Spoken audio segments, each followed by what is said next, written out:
Imagine yourself facing an entity of light so intense that your eyes can barely bear it. Their wings are not smooth and feathered, but composed of living flames. His voice resounds like a roar of thunder, shaking the ground beneath his feet. This is not the gentle, serene angel of Renaissance paintings or Christmas cards. Welcome to the world of angels, as the Bible truly describes them. Beings of incomprehensible beauty and missions that shape the destiny of humanity. At the end of this video, your vision of the spiritual universe will never be the same. In the book of Ezekiel, chapter 1, the prophet presents us with a vision that challenges human imagination and completely redefines our understanding of heavenly beings. Ezekiel describes 4 living beings, each with an extraordinary appearance that human words can barely capture. Imagine creatures with 4 different faces, one like a man, another like a lion, a third like an ox, and the fourth like an eagle. This combination of human and animal characteristics suggests a nature that transcends our earthly understanding, uniting aspects of celestial intelligence, nobility, strength, and insight. Ezekiel goes on to report that each of these beings had 4 wings, and surprisingly, human hands under those wings. This juxtaposition of the heavenly with the earthly, the supernatural with the familiar, challenges us to reconsider our preconceived notions about the nature of angels and their relationship to the material world. Ezekiel's vision becomes even more astonishing when he describes the legs and feet of these heavenly beings. His legs were straight, a feature that could suggest firmness and stability. However, his feet were like the hooves of a calf,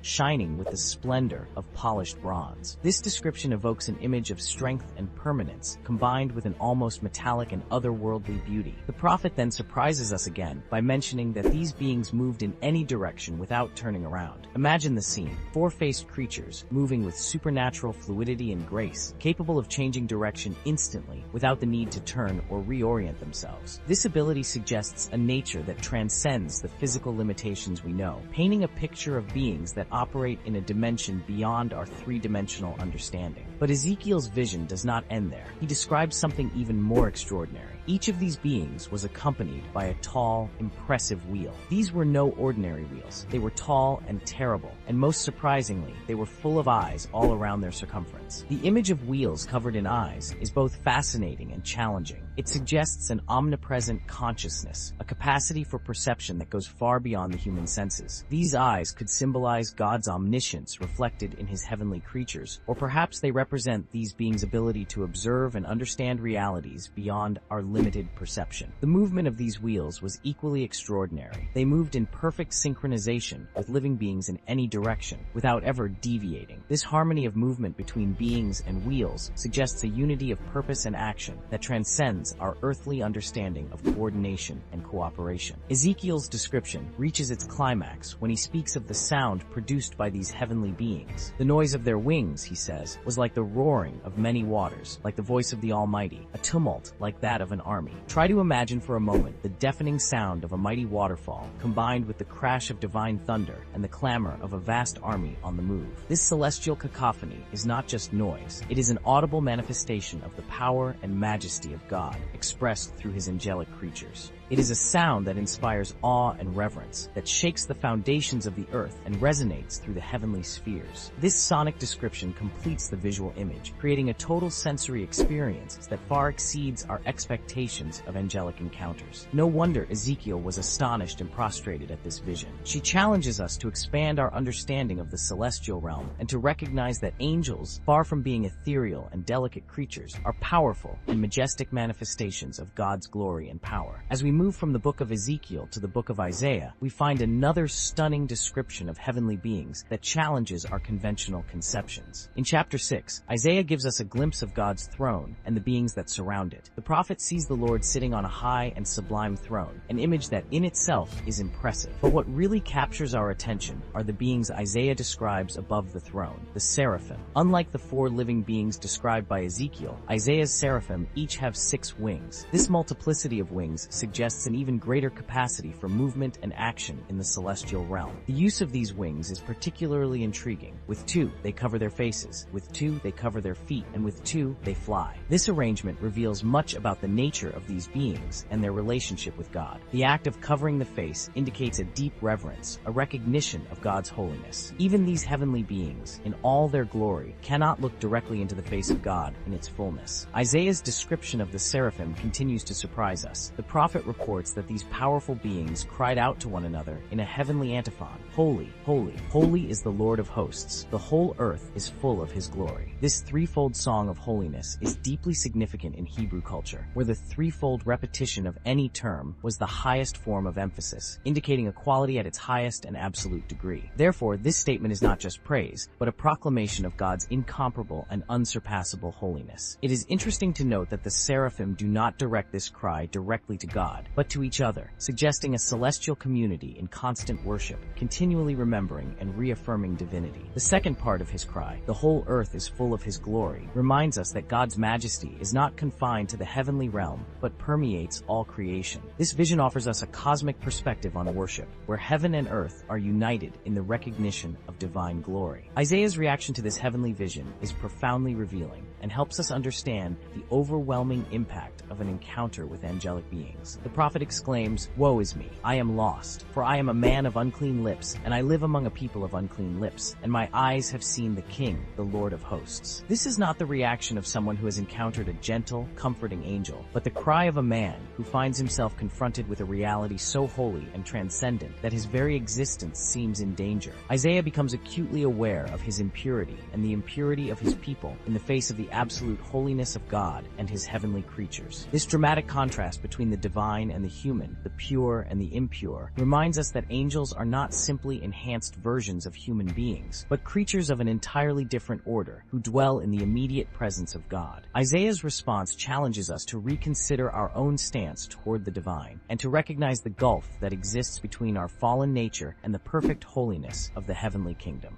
While the visions of Ezekiel and Isaiah present us with angels in all their heavenly glory, the Bible also shows us that these powerful beings sometimes appear in much more mundane forms. In the book of Genesis, we find several examples of angels who manifest themselves as ordinary men, interacting with human beings in surprisingly normal ways. One of the most notable cases occurs in chapter 18, when three visitors appear to Abraham. The patriarch welcomes them as normal human guests, offering them hospitality with water to wash their feet, rest under a tree, and a carefully prepared meal. It is only as the narrative unfolds that it becomes clear that two of these visitors were angels, while the third was a manifestation of the Lord himself. This ability of angels to take on human form and interact so naturally with human beings presents us with a fascinating aspect of their nature. It suggests an ability to move between the heavenly and the earthly, adapting to the needs of the mission entrusted to them. The episode of Abraham and the three visitors leads us to consider the purpose of these angelic appearances in human form. In this specific case, the visitors came to announce to Abraham that his elderly wife Sarah would give birth to a son, the long-promised heir. This mission illustrates one of the fundamental roles of angels in the biblical narrative. They are messengers of God, bringing news of crucial importance for the unfolding of the divine plan. The fact that they appear in human form to deliver this message suggests that God, in his wisdom, sometimes chooses to communicate with us through means that we can more easily understand and accept. The human appearance of the angels, in this case, may have helped Abraham receive the message without the overwhelming fear that normally accompanies angelic appearances in their heavenly form. It reminds us that angels, in all their majesty and power, are, above all, servants of God, adapting as necessary to fulfill his will and communicate his messages to humanity. Another notable example of angels appearing in human form occurs in the 19th chapter of Genesis, when two angels visit Lot in Sodom. Initially perceived as common men, Lot welcomes them into his home, offering them hospitality. However, the true nature and power of these heavenly visitors soon become evident when a threatening mob surrounds Lot's house, demanding that he hand over his guests. The angels then reveal their supernatural power, pulling Lot into the house, closing the door, and instantly blinding the men in the crowd, from the smallest to the largest, so that they could not find the door. This incident vividly illustrates that even when they appear in human form, angels retain their heavenly power. His ability to instantly blind an entire crowd demonstrates an authority over the physical world that transcends human capabilities. Furthermore, their actions to protect Lot and his family show that angels are not just passive messengers, but active agents in carrying out God's plan, capable of directly intervening in human affairs when necessary. The angels' intervention in Sodom leads us to consider another crucial aspect of their nature and mission, their role as agents of divine justice. Although we often think of angels primarily as messengers or guardians, the Bible repeatedly portrays them carrying out divine judgments. In the case of Sodom and Gomorrah, the angels not only protect Lot and his family, but they are also the instruments through which God executes his judgment on the sinful cities. Genesis records towards the angels, saying to Lot, "We are about to destroy this place, because the outcry against them has increased before the Lord, and the Lord has sent us to destroy it." This statement reveals that angels do not act on their own, but are sent by God for a specific purpose, in this case, to execute divine judgment.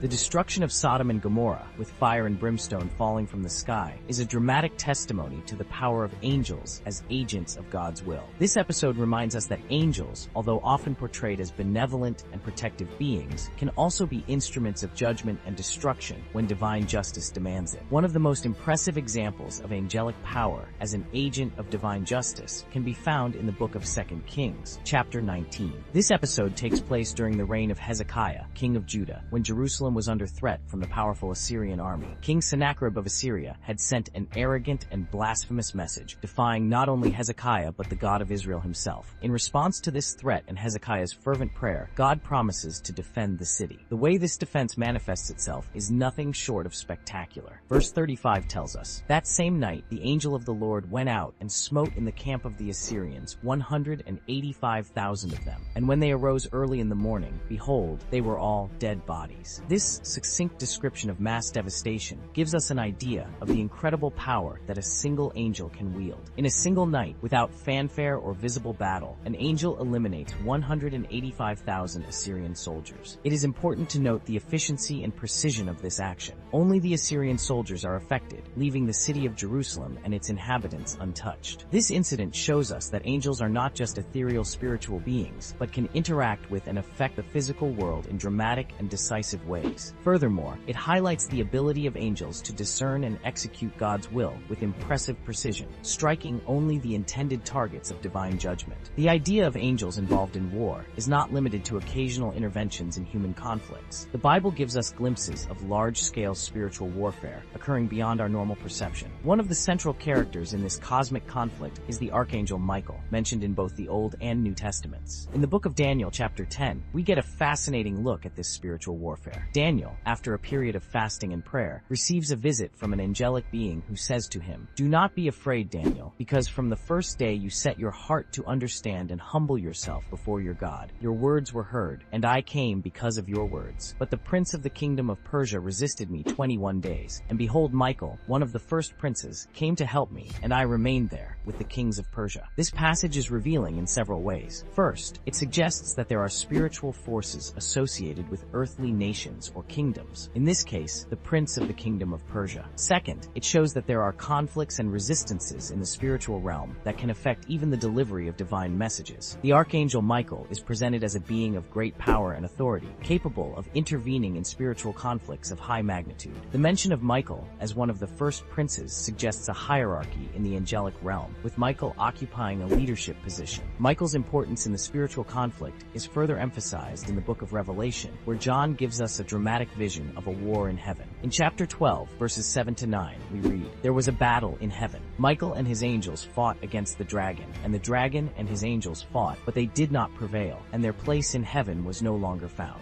And the great dragon, that ancient serpent, called the devil and Satan, who deceives the whole world, was thrown down into the earth, and his angels were thrown out with him." The biblical emphasis on angels as worshipers of God, rather than objects of worship, is highlighted in several incidents in Scripture where humans are warned against the practice of angel worship. This interaction is deeply revealing. Impressed by the visions received and the majesty of the angel, John instinctively tries to worship him. The angel's response is immediate and clear. He refuses worship and redirects John to worship only God. The angel's claim to be a fellow servant places angels on the same level as human beings in terms of their status as God's creatures. This emphasizes that, as powerful and majestic as they are, angels are fundamentally servants of God, just as humans are called to be. This passage serves as a powerful reminder against the worship of angels, angelolatry, and reaffirms the principle that all worship should be directed exclusively to God. Despite their greatness and the crucial roles they play in the divine plan, the Bible makes it clear that angels have significant limitations. One of the most notable limitations is mentioned by Jesus Christ in Matthew 24:36, when he talks about the day and hour of his second coming. "But concerning that day and hour no one knows, neither the angels in heaven, nor the Son, but the Father." This statement places angels in a position of limited knowledge, inferior even to that of the incarnate Son, reminding us that, however impressive they may be in power and intelligence, angels are not omniscient. There are aspects of the divine plan that remain hidden even from these celestial beings. This limitation of angelic knowledge is further emphasized in 1 Peter 1:12, where the apostle, speaking of the prophecies of salvation, says, "These things angels long to look into." This phrase suggests that the angels have a burning desire to more deeply understand God's plan of salvation, implying that there are aspects of this plan that they do not yet fully understand.